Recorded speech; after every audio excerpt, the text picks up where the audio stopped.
各位同修，大家晚安，大家好，欢迎大家来参加线上读书会。今天晚上我们读书会的主题是诵经万遍，不如助人一次。大家一定会觉得很奇怪，为什么主题的后面要加上一个问号呢？这个为的是要保持圆融的态度啊，而不是直接否定诵经的价值啊，以避免产生误会或者争议的哈。那整句上加上一个问号，这样的表达方式不但保留对诵经的尊重，也鼓励大家去思考诵经的目的是什么呢？如果只是机械式的诵念而没有将经文落实在生活中或者是行为上那么诵经的意义会不会大打折扣呢？所以加上问号的意义是让这句话不会充满绝对的性质不是肯定是如此，不是，而是变成一个很值得我们来探讨的议题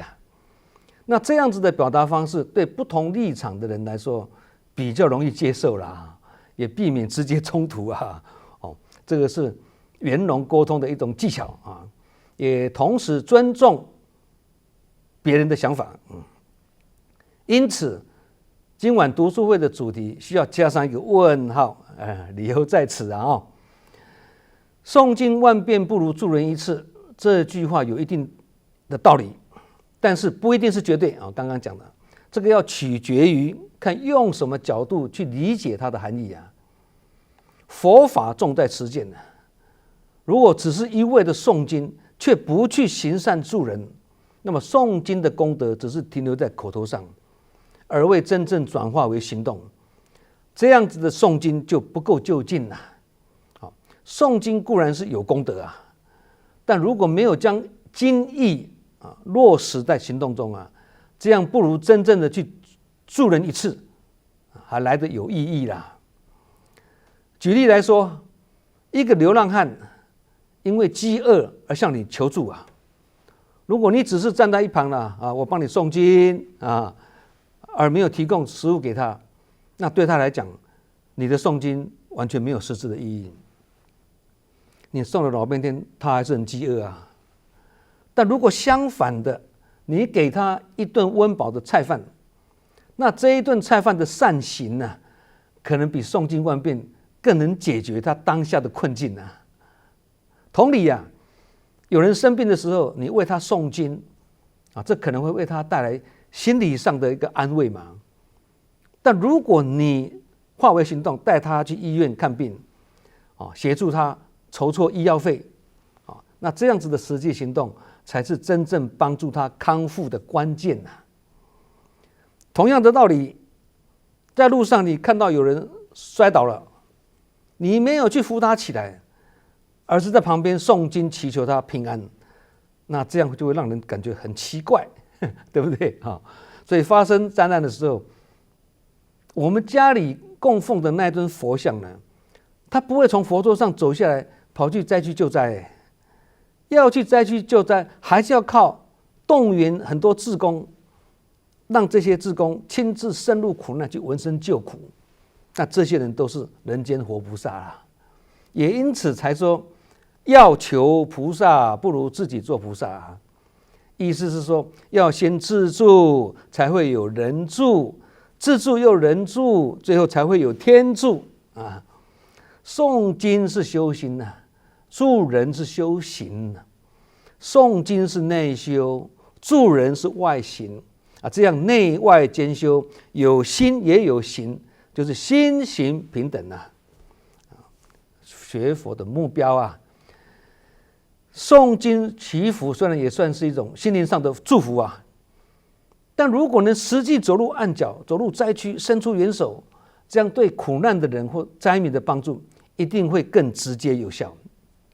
因此证严上人才说有苦的人走不出来，有福的人就要走进去就是这个意思啦。那佛陀的一生都在度化众生嘛，他不只是讲经说法他还亲自示范如何去行善助人就身教嘛，对不对？所以正信的佛法并不是只靠诵经而是将经文的教诲付诸行动。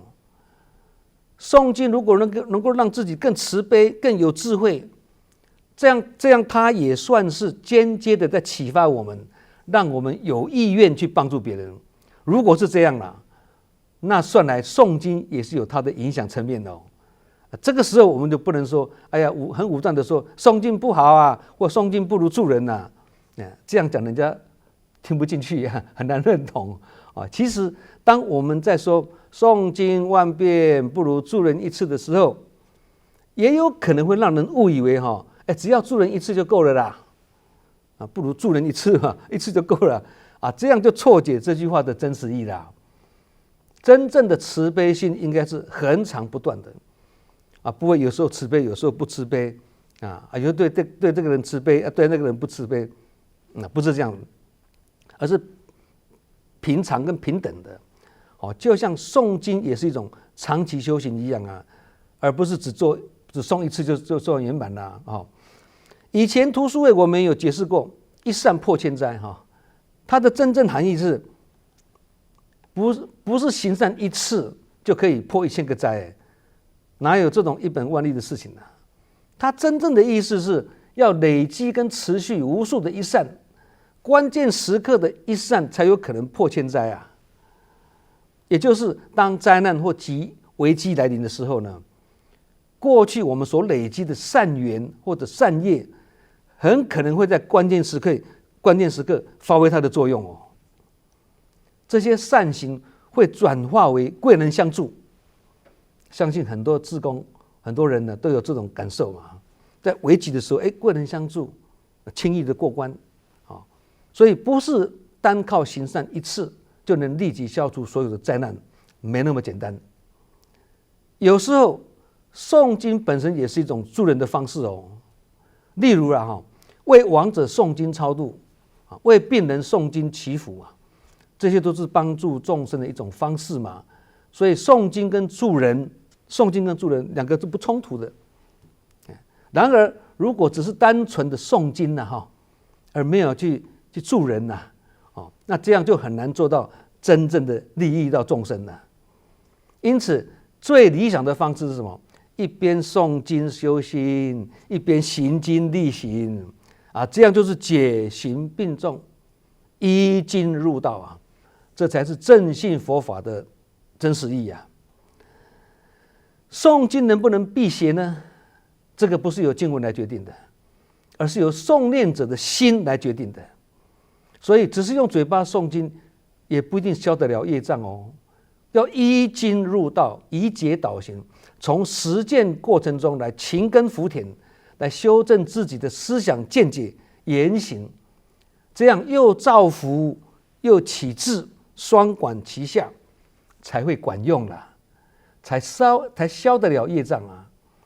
这个告诉我们一个道理啊，不是业障现前的时候再来诵几部经或诸事不顺的时候念念咒语，或身上带几个护身符等等如果用这种方式来保平安的话或求菩萨保佑的话呢，那这个就是迷信了。经是佛菩萨讲的，你再念回去给佛菩萨听，哪有这样的道理呢？所以念佛诵经不是要念给佛听而是要念给自己听，深深唤醒我们心中的主人翁，我们的自信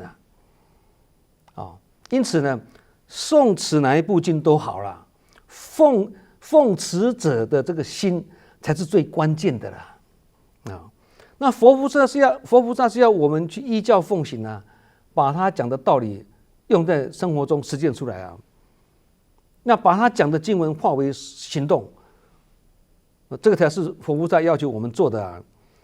佛菩萨告诉我们方法，而我们要用法就要靠我们自己是身体力行，这样才是符合佛菩萨的期待啦他告诉我们方法要用法我们自己这个才是佛菩萨最喜欢的事情这样才是正信的佛法不能只靠念佛诵经或在门口贴几张符纸就想要辟邪驱魔或改运呢？这样做就是违背因果的自然法则啦，当然就不会奏效。生前无恶不作死以后再来做法会超度希望能够到天堂啊。那这样就因果错乱了，天下就大乱了啊。因缘果报是人生的自然法则，连诸佛菩萨或高僧大德也不能违背，何况我们一介凡夫啊。心若不正，诵经万遍也无功德啦。心念若正，正念一起就是功德。心念若正，所拜的神就是正神；心念若邪，所拜的神就是邪神啊。尤其是施恩而忘报，也就是行善布施时，心中有所祈求啊，这样即使布施黄金万两，也只是半善而已啊，功德是大打折扣啊。行善助人，如果心中有所求，这样的善行只能算是有条件的善，而非无私的善呐。充其量只是半善，打折扣，打半折。那为什么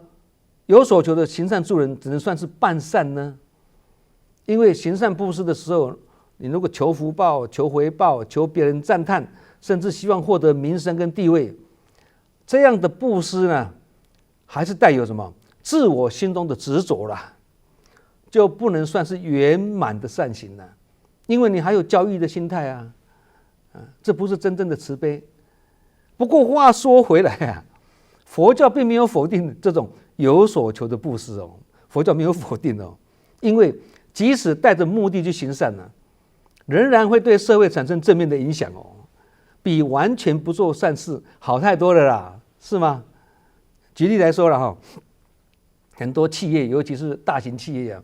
都会成立自己的公益慈善基金会嘛。以前我的工厂也是有成立啊，刚开始还没有加入慈济的时候，我的工厂是一个爱之家啊，我自己募款自己帮助人啊。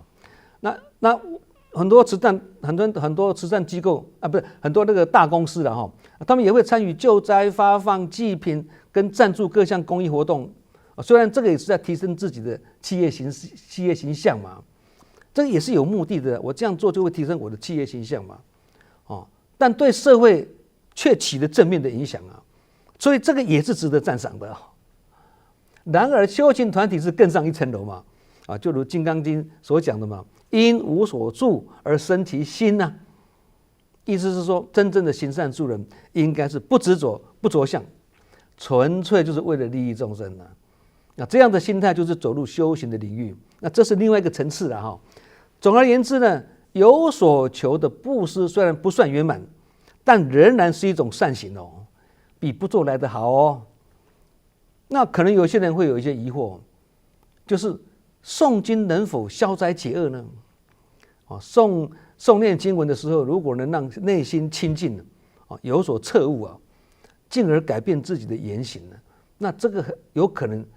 会直接影响的业力哦，让自己越来越好哦，因为你一直在改变中嘛。例如说诵药师经啊，让人起慈悲跟健康的念头啦。诵地藏经呢，能够让人呢培养孝道跟善行嘛。那这些都能够透过诵经来改善自己的业力啊，而减少未来可能遭遇的灾难嘛。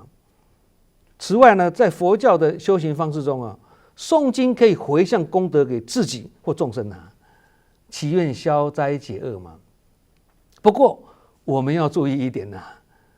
这不是神秘的力量哦，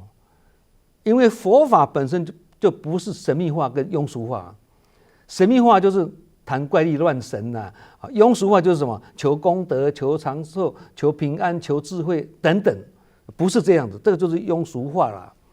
而是深信因缘果报的自然法则。也就是当一个人持续在累积善业的时候呢，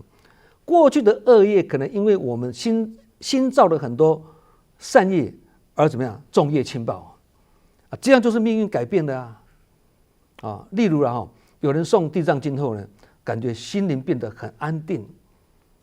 进而做事更加的顺利了。那这种转变就是因诵经而来啊。那慈济志工是唱诵什么《法华经》跟《无量义经》，唱诵后呢，心念更加坚定了菩萨道走得更加笃定了进而不退转了，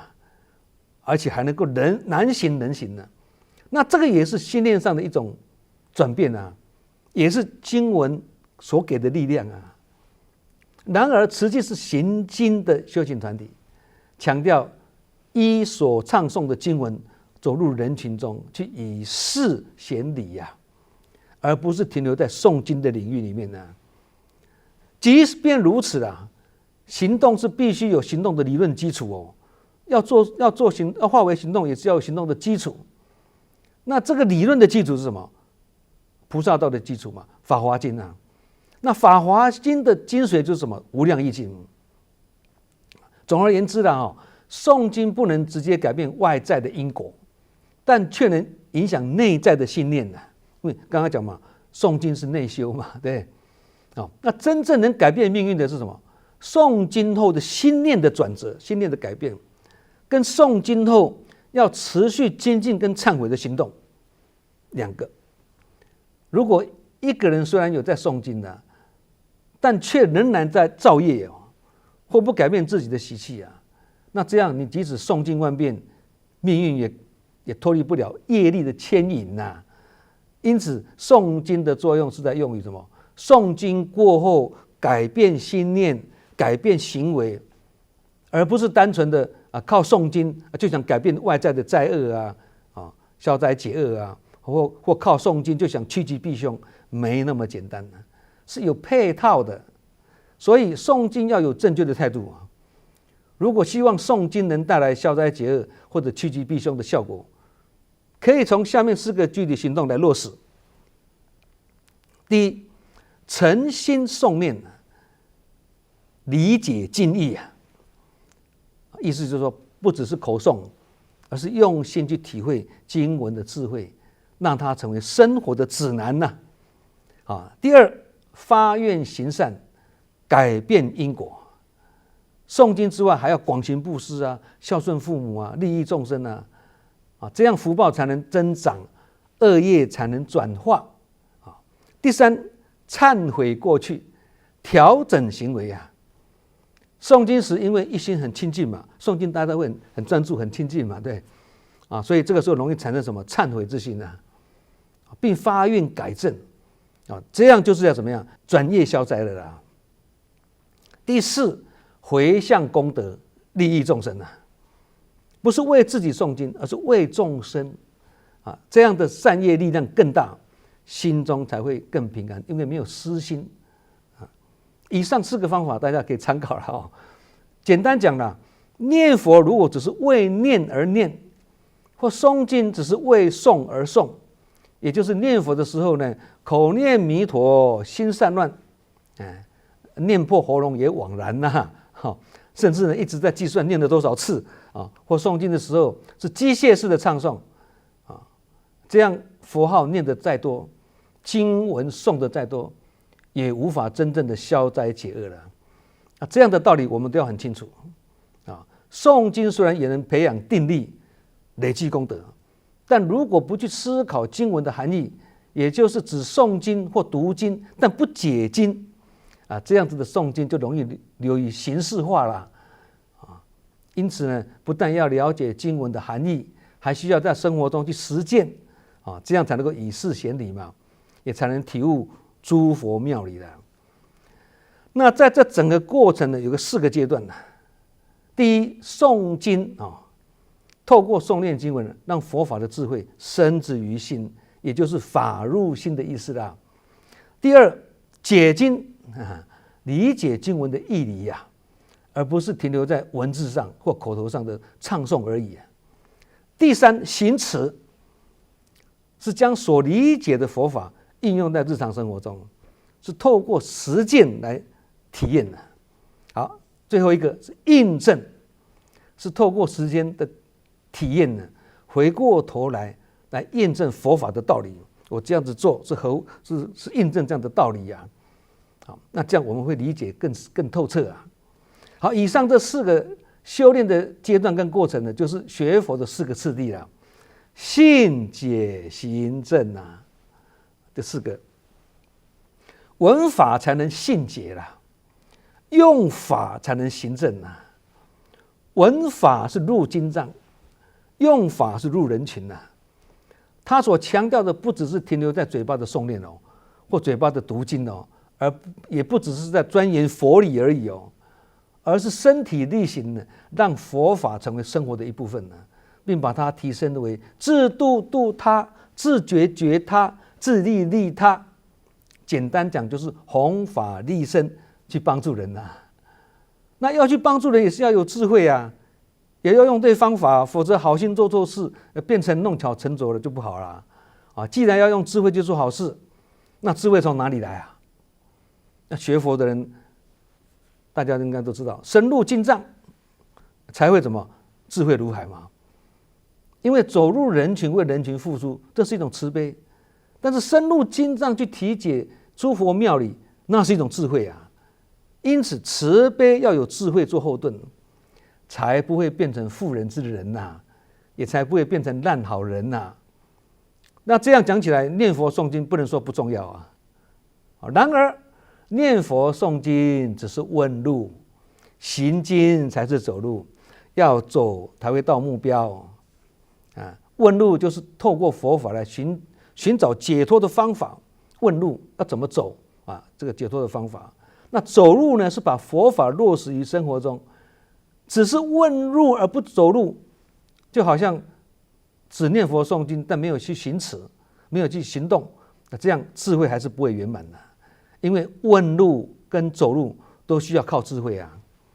才不会问错路啊，或走错路啊。那有些人会把单纯的事情做得很复杂，或把简单的事做得很困难，甚至把应该很感恩的事呢看得很讨厌。这个究底就是智慧不足，入法不足了。爱心有余，智慧不足；行动有余，入法不足。这样的人很容易好心做错事。好心做错事指的是出发点是善意的，但因为入法不足、智慧不足，造成判断错误、方法用错，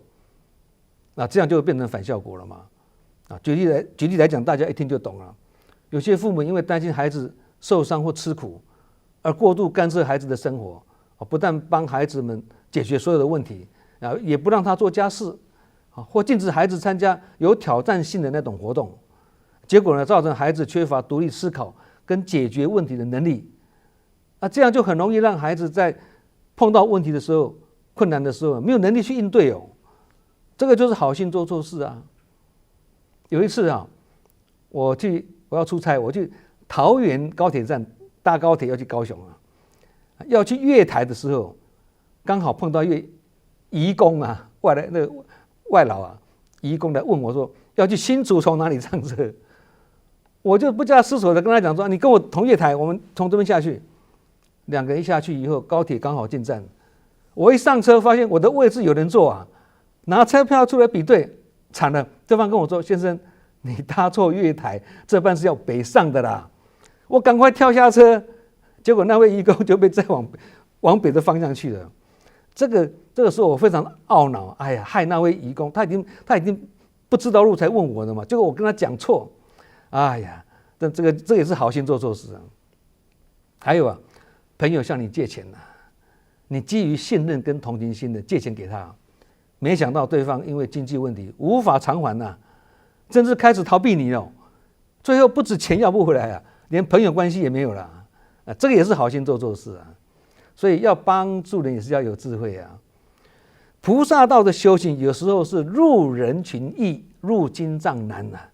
有时候是入经藏易，入人群难那是为什么入人群易，入经藏难有些人呢，天生善于与人相处，也乐于助人愿意来行菩萨道然而却不容易静下心来深入经藏，因此对佛法的理论的理解呢就比较困难。那这样的人大多喜欢参加活动，例如参加义诊义卖环保访视救灾等等的活动，或参加茶道花道书法瑜伽等等的课程，这些都是随个人的喜好跟兴趣而参加嘛，所以比较能乐此不疲很容易嘛。然而当他请他静下心来参加读书会、共修、拜经、培训、精进日等等的这个课程，他就兴致缺缺了除非碰到无常或意外的打击，才想到说要找方法来消除烦恼啦。这个才慢慢的了解原来入法是很重要的，否则一般人都是做自己喜欢做的事情啊。学佛也是一样啊，虽然很喜欢做志工参加活动，但动久了就静不下来或者静久了就动不起来，这是学佛不能进步的原因之一了。